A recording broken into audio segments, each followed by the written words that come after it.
Hi everyone, I'm Milk, M-I-L-C-K, and I'm such a proud supporter of the Women's March, and I'm really excited to participate in Wellness Wednesday.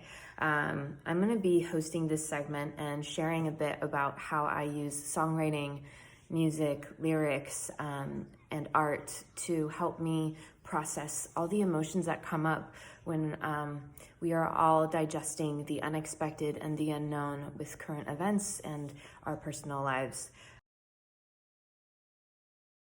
For those of you who don't know me, I am a musician who had the honor of participating in the 2017 Women's March, as many of us did, this global phenomenal uprising. And I sang a song that I wrote about my own survival as a woman, a survivor of abuse, called Quiet. And I sang it with 25 incredible strangers, all women from different backgrounds. And we sang it on the streets in DC. And the video, there was a cell phone video that captured our performance on the streets, and it ended up becoming viral.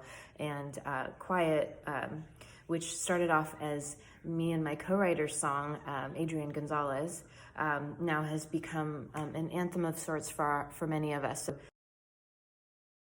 I've heard the phrase like finding our voices, and I think whatever works for everyone else. For me personally, I like to actually use the phrase uncovering my voice instead. Instead of trying to find something outside of me to help me find me, I like looking at it as if I'm uncovering that sacred existing voice within me that's buried by years of shoulds or cultural expectations, familial expectations, even personal projections of what I think I should be.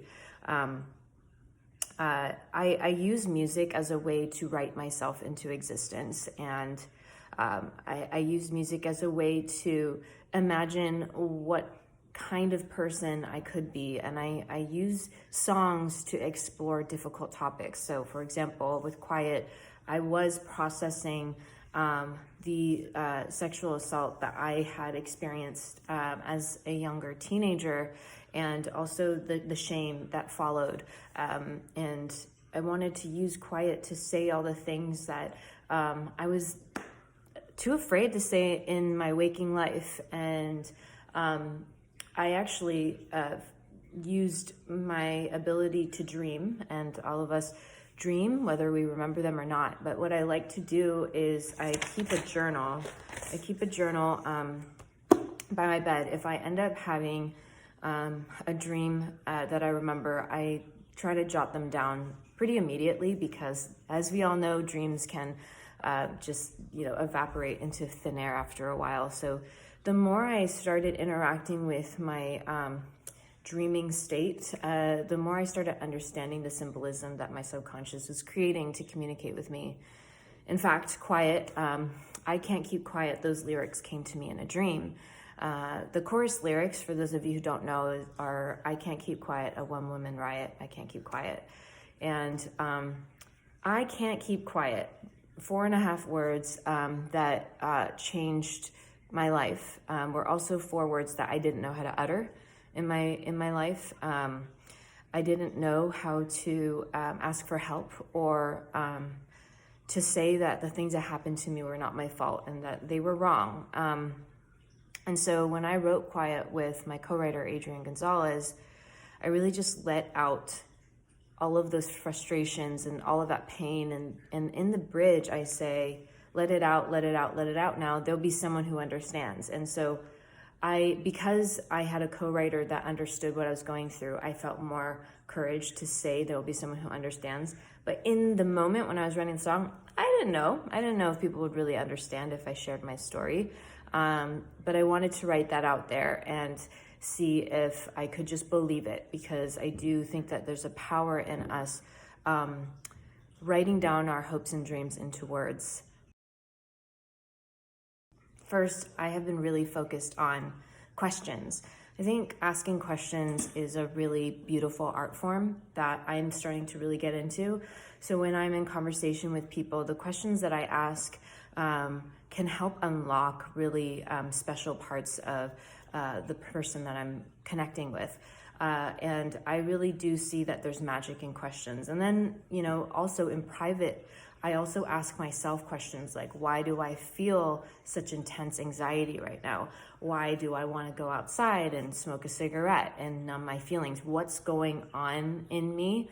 And so what I do is I go back to a journal. I think a lot of people like to type out their thoughts. I think there is something magical about a pen and a paper because our hand cannot keep up with our mind. And so the natural forced slowdown helps our mind think at a different pace. So I highly recommend pen to paper. And I journal every day. I actually follow this incredible woman named Brooke Castillo. She's a life coach. She has an incredible podcast called the Life Coach School podcast. And she talks about how our actions are really dictated by our feelings, and our feelings are really dictated by thoughts that we're having. And that's the key, is managing our mind. What I realized with being an artist is that, yes, I need to have musical talent. Yes, I need to know how to sing and write songs. But I found in order to have longevity in creating, I need to actually put a lot of energy into managing my mind. So you'd be surprised, a lot of the times in the studio, I'm not like immediately writing songs. I'm actually sitting down and allowing myself to just do nothing. Because in that nothingness and in that silence, I'm able to hear the thoughts that I'm having, and then I get curious about my thoughts. I start asking myself the questions. Why do you think that? Is that really true? For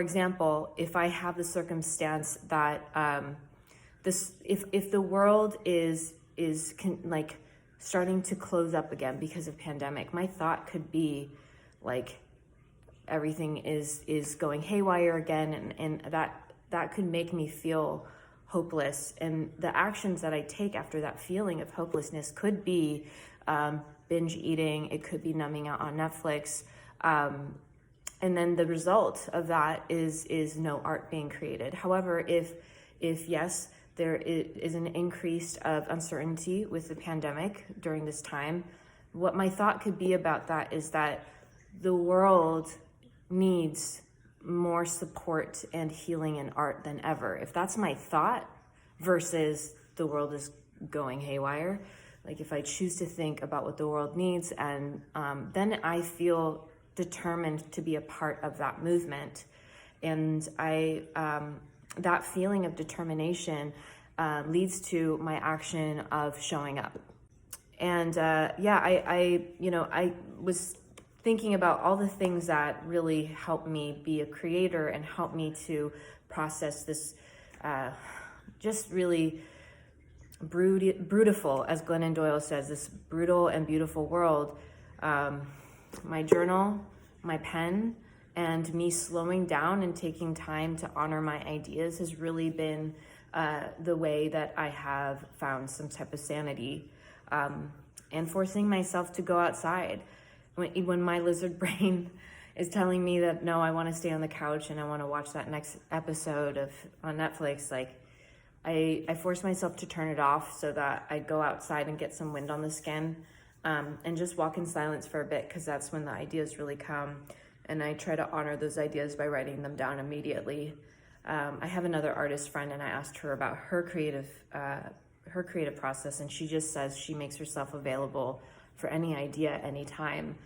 So she does drop like certain things if she needs to chase a song idea.